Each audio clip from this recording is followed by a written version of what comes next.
Tu as donné ta vie à Jésus. Toi, tu représentes le verre. Tu as donné ta vie à Jésus. Et Jésus, je te reçois comme mon Seigneur et mon Sauveur. Ici, ça représente l'eau, la parole de Dieu, le Saint-Esprit. Je te reçois dans ma vie comme mon Seigneur et mon Sauveur. Voilà Jésus en toi. Amen. Tu es une eau maintenant pure, lavée de tout péché. Ok? Mais ta vieille nature, l'environnement dans lequel tu vis, les tentations du diable qui viennent dire, si tu es vraiment fils de Dieu, qui vont dire non, tu es un pauvre pécheur, tu es toujours menteur, sont des petits poisons qui viennent s'installer en toi. Alors, ça produit ceci.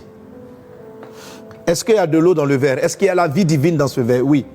Mais il y a la vie divine, mais il y a aussi les paroles de ton ancienne nature, de l'environnement dans lequel tu as évolué, comme dans l'histoire de Mowgli. Tu as grandi au milieu des loups, au milieu des païens, au milieu de ceci et de cela. Donc il y a la parole de Christ qui est venue en toi, qui a mis la vie divine en toi, et il y a aussi toutes les paroles de la corruption. Tu es un menteur. Tu es faible. Quand tu subis de la colère et que tu commences à détester, à haïr, la haine, toutes ces choses-là sont en toi. Et Satan te dit, si tu es vraiment fils de Dieu, pourquoi tu n'arrives pas à pardonner? Si tu es vraiment fils de Dieu, pourquoi il y a ceci, pourquoi il y a cela, etc. Et ça amène beaucoup de gens à douter de qui ils sont en Christ.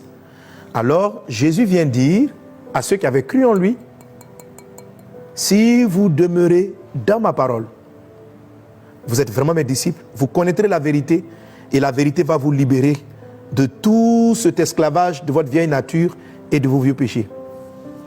1 Pierre 1,23 nous dit, nous avons été régénérés par la parole vivante, mais pas seulement vivante, mais permanente. Il faut que la parole soit permanente. Amen. Et c'est ce que tu dois faire pour que ton identité de fils de Dieu prenne le dessus. Pour que tu sentes vraiment que tu aimes comme Dieu aime. Pour que tu ressentes vraiment que tu pardonnes comme Dieu pardonne. Il ne s'agit pas d'aller faire forcément juste des efforts, de te concentrer pour aimer. L'amour est déjà en toi. Il ne s'agit pas de faire des efforts particuliers. Il y a un effort en particulier que tu dois faire. Amen. Tu dois surfer avec le Saint-Esprit qui rappelle qui tu es en Christ. Amen. Alors, voici la parole de Dieu. Jésus a dit, demeurez dans ce que je vous dis. Demeurez dans ma parole. Donc tu demeures. C'est quoi demeurer? Voici la parole de Dieu. Le Saint-Esprit dit, tu es fils de Dieu. Tu n'es pas un humain comme les autres. Tu n'es pas un pécheur. Alors, quand l'information arrive, si toi tu ne demeures pas, Dieu dit, tu es mon fils. Tu dis, non, je ne suis pas fils. Tu es ma fille. Non, non, non. Je vais dans le monde. Tu ne demeures pas.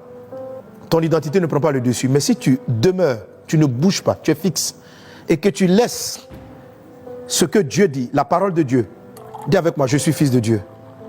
J'aime comme mon Père aime. Tu laisses la parole. Qu'est-ce que 1 Pierre dit? Il dit la parole doit être permanente. Permanente, ça veut dire ce n'est pas passager. Ça veut dire ce n'est pas de temps en temps. Je dois la laisser tremper dans ma vie. Dis mon identité, je suis comme mon Père. Je suis doux comme mon Père. Tu dis que tu es doux comme ton Père, mais pourquoi tu as encore de la colère? Pourquoi tu as encore de la haine? Non, ça c'est un mélange. Mais ta vraie nature, c'est que tu es doux comme ton Père. Dis avec moi, je suis bon. Je suis amour comme mon Père. Je pardonne comme mon Père. Demeure dans la parole. Demeure dans la parole. Demeure dans la parole. Continue de déclarer. Je suis fils de Dieu. Je suis de la nature divine. Je suis de la nature divine. Je suis de la nature divine. Je suis de la nature divine. Je suis de la nature divine.